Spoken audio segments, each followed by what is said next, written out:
A very, very warm welcome to our next episode of A Bit of Light Relief. We do a bit of light relief from the Curve Group to just give you some insights, some helpful tips, our strong opinions and some advice on everyday issues in the business world. And I'm Jeanette Ramsden. I'm the CEO and founder of the Curve Group. I'm just getting that in early because when we did a bit of a practice run and rehearsal for this, there was a lot of chat today of very, very important and very funny tales. So I'm getting it out of the way. That's probably me done. And, it won't be. It won't. I'll try my best. Today with me on the sofa we have Kelly York. I'm the Chief Operations Officer at Curve. And Introducing Steve Kemish. Hello. So Steve is from Intermedia Global, also known as IMG. To our Correct? friends, yeah. to our friends, IMG. We are friends now, right, Steve? We will decide in the next 20 minutes. Just want to kind of do a bit of blagging rights, really, on your behalf, because we like to do that here Okay, today. I'd rather you did. So award-winning business, best specialist marketing agency, 38th fastest growing company in the Sunday Times. Whoop, whoop, whoop. 109% compound growth over the last 4 years, which is an outstanding achievement. Good one for the stats fans. Absolutely.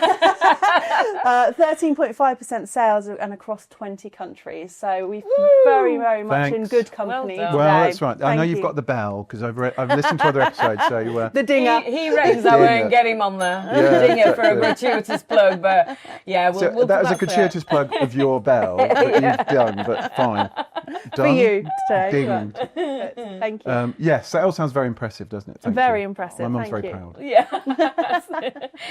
I guess the first question is, what is it like running the 38th best Sunday Times business? Yeah, well, it's changed everything. I mean, I'm such a big deal now that I would come and sit and do the. Oh, it's changed nothing, right? It's a brilliant accolade, and when we were presented with it, there was a really, really lovely awards do at the British Museum last year. So in September last year, which was a really nice gesture, but it was a lump of acrylic. Right. And we went back and said, look, it's the lump of acrylic represents that. But we all know as a collective of people that have been in the business over that time. Yeah. And in fact, before that. So I went to that with our founder. Okay. So he founded the business in 2003. As we may talk about in terms of how the business has grown, we're a combination of 3 businesses that were merged together. One of the aims was to help him retire, which we've managed over that arc. So it's a really nice, almost end chapter to a brilliant phase. Yeah. But don't get me wrong. Just the cherry on top of all the work. Yeah, it was. Given, And right? it's recognition for a really amazing team effort, an awful lot of hard work. And that acrylic trophy is almost the swan on the surface. Yeah, what it doesn't show absolutely. you is the battling like heart mad with so many things from so many people. And that's often the bits everyone forgets about, isn't it? When you get to that point, all of that work that you and the team have put in 100%. ahead of time. Yeah.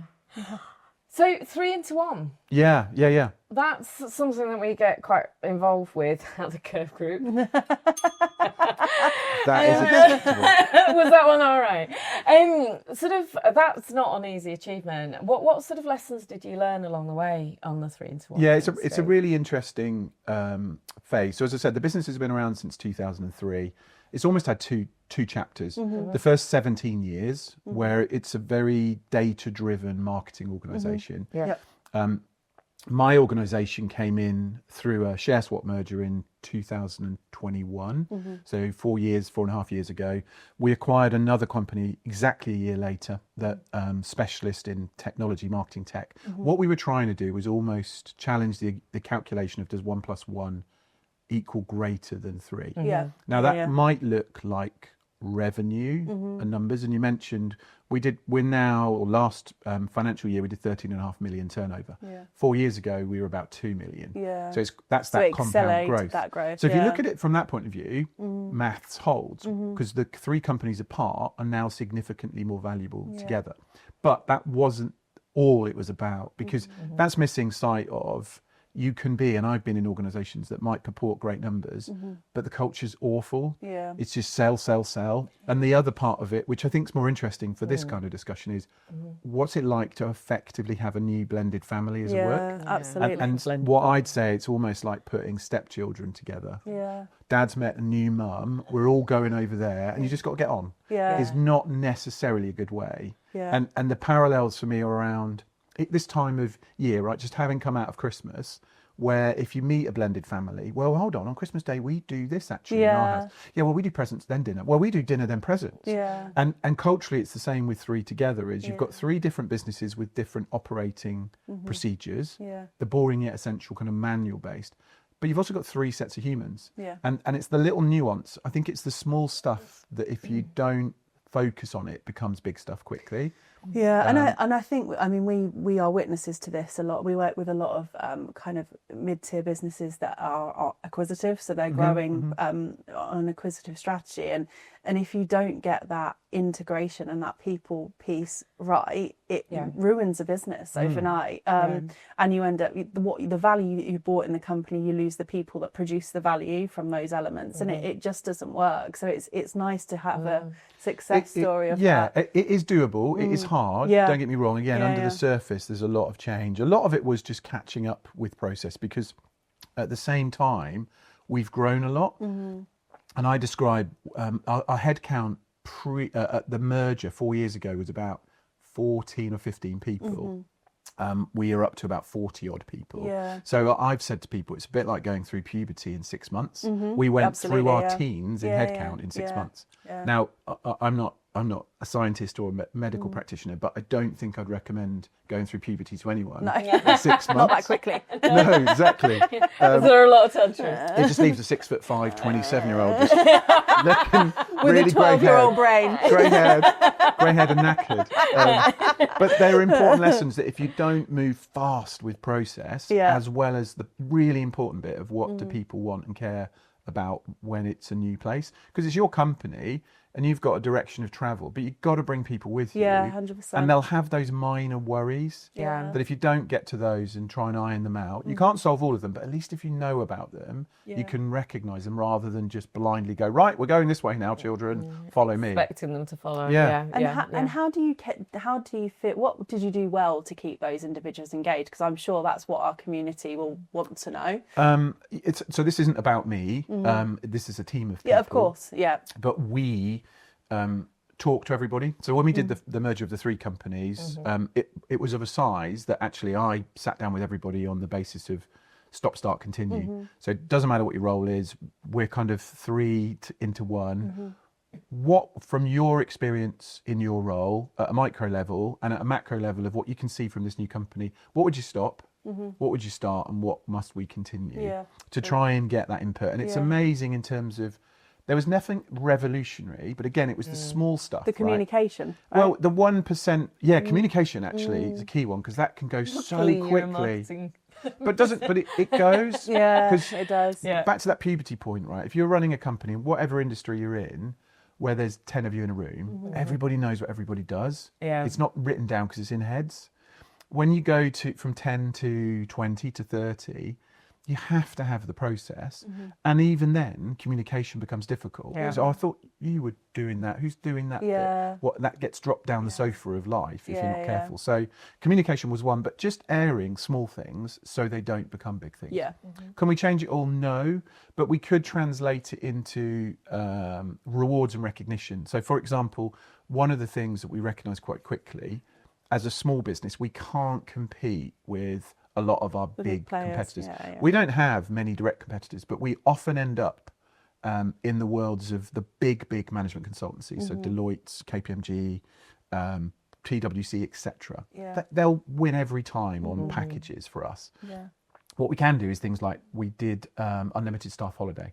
Okay. So we put that in 4 years ago. We had a right long discussion about the worries around it. Yeah, because I've read that other companies that have done it cynically to try and reduce holiday. Right. Well, that's not the point. What we're trying to do is give people freedom to go, look, work is It's important. got to be authentic, hasn't it? And 4 years later, it works. The average employee is taking a couple of days more than they used to. And the principle of that was, look, and I remember when I was client side, you get to the end of a period of holiday, right? And typically the end of a calendar year, and your best friends contact you and go, oh my God, I've got tickets to that thing that you love.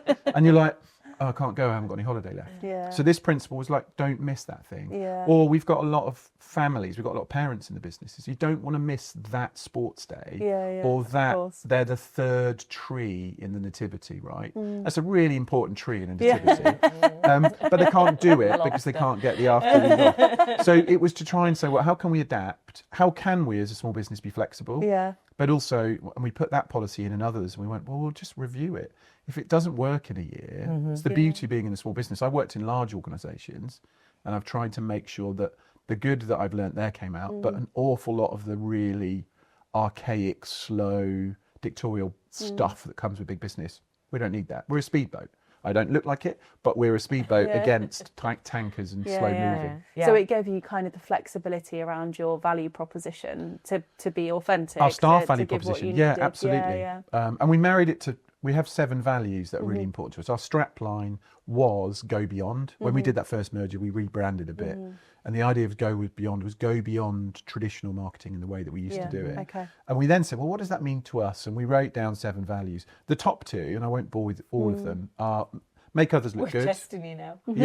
I'll count them up. I close my eyes, they're tattooed in there. Make others look good and make their problems go away, right? And it was distinctly others, not clients. We're a service business. Clients are really important. We have nothing without work. But equally, that's about taking the ego out. And if you've got a colleague who you can help make their life easier, make them look good, let them take the credit, do it. I've worked in too many organisations, typically larger, where the most senior steals the credit for things, or the most junior is not allowed a voice. And one of the others, not to do all 7, what I'm really passionate about is experience is not a monopoly on good ideas. Just because I've got a job title and I'm older than you does not mean I know more than you. New people normally come in with what seems like a really dim question, but it's so insightful. Provides innovation. Sorry guys, why do we do this? I don't know, we always have. You know, that sort of piece. It just challenges the status quo, doesn't it? Because they're coming with that fresh It's not pair change of for eyes. change's sake. People are fearful of change, but it's just, it's kind of lost car key syndrome. You're wandering around your house going, where are my keys? And somebody comes in and goes, they're in your hand. Oh, yeah, sorry. That's the same sort of principle. Somebody new can just really help. Okay, perfect. So given that between 70 and 90% of acquisitions, and I appreciate yours a management buyout more scenario than a sort of an acquisition, and you've done it sort of twice over to get the 3 into 1. It's sort of what is the advice, or what was it like for you? I'm kind of interested in, because you talked a lot about what you've done for your people and the team. What was it like for you, and is there any sort of advice around that? I think it's I'm a very analogous person, right? If I can't understand something in simple terms, I'm in trouble. So I turn that into and I've got quote you on that. You not, may not well on do. your behalf, for my behalf. That's fine. I'm married. I didn't get married on a first date. I've not met anybody that's got married on a first date, and it's worked. And my life advice, not that either of you need it or anyone else does, but if you don't, well, here's the thing, right? I wouldn't recommend getting married on a first date. If you go on a first date and they ask you to get married, say no. Also, if you asked somebody, this is the important one that people miss, if you ask somebody and they say yes, also run, right? Do not get, so it's the same principle in terms of you need to date, and that comes out in not just due diligence, that's really important. Really important. Some of the cultural leaps were quite easy because we knew the businesses, and the way that came out was we worked as partners first. Again, the kind of dating analogy, particularly my organisation and the IMG, we'd worked together for 3 or 4 years before. And that's what actually was the genesis, was what they did was downstream of us. Upstream of us. And therefore it's like, why, have you ever asked this question? i.e. what are you doing next? And they just hadn't. So, well, that's what we do next. So I think, and that's very easily said, by the way, because you don't always have the right or the luxury. But if you're an acquirer, maybe I'm not talking to you, but if you're going to be acquired, then you want to make sure that you're about to land your family in a new family that you would be happy with. Absolutely. And I think you have a great responsibility as a business owner to everybody else. I always say, if there's 40 people in our business, I have 40 mortgages as far as I'm concerned. 39 aren't mine. I cannot make decisions that will risk that, but I also have to make decisions that don't risk it as That well. also protect the majority. Correct. Right? Yeah, and that, really of key course. point. You'll sometimes lose people along the way, or you have challenges. Yeah. You've got to do right by the majority always. Yeah, of course. One of the things that I'm sort of quite often talking about in the marketplace is I feel that a lot of acquisitions fail to do the due diligence on the HR side of things. If only we knew a company that could help with that. Good girl. But honestly, the Your sort hand of must be questions, knackered. Dinging. the questions that we are asked are just so high level and not in depth, not reflecting exactly what you just said, Steve. There, is it going to work? Are we going to lose the IP out of our organisation by losing the talent through it, etc., etc., etc.? And I think that's a really, really good point. Well made. Yeah. I think you've made a really good point. Because you can get carried away by the numbers, or that will just be a really good right brain fit, right? Sorry, left brain fit. It's just very logical. And the numbers people go, this is a good acquisition. But you need that emotional side as well. It's and the you hearts need and the minds bits. piece again, isn't it? Yeah, correct. It And that's is, the bit, right? You've got nothing without a collective heart and a collective mind together. Yeah. So you treat it more like a personal kind of relationship build as well within that, is what I was kind of hearing. Yeah, I mean, we're of a size of organisation that I know everybody, and I know their dogs' names and their kids, and I know some of their backstory. I work hard at that because I'm really interested in people.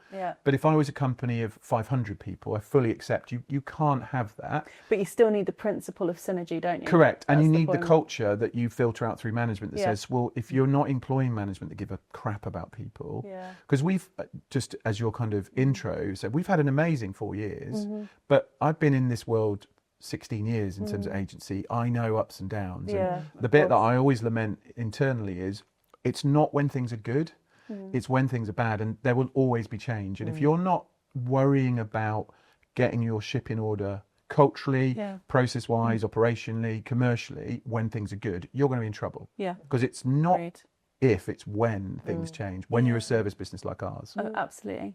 Agreed. So what next? What's the advice that you are giving the listeners to this podcast?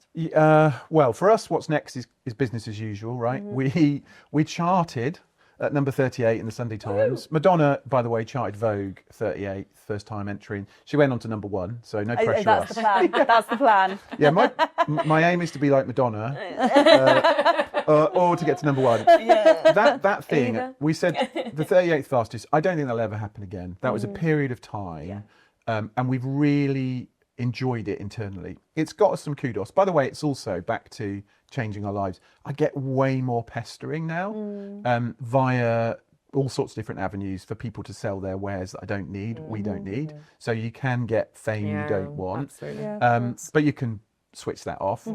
I think for me, it's business as usual, but it's continuing to try and focus on talent management. We are a service business. We are nothing without talented people. And the best advice... We hear you on that.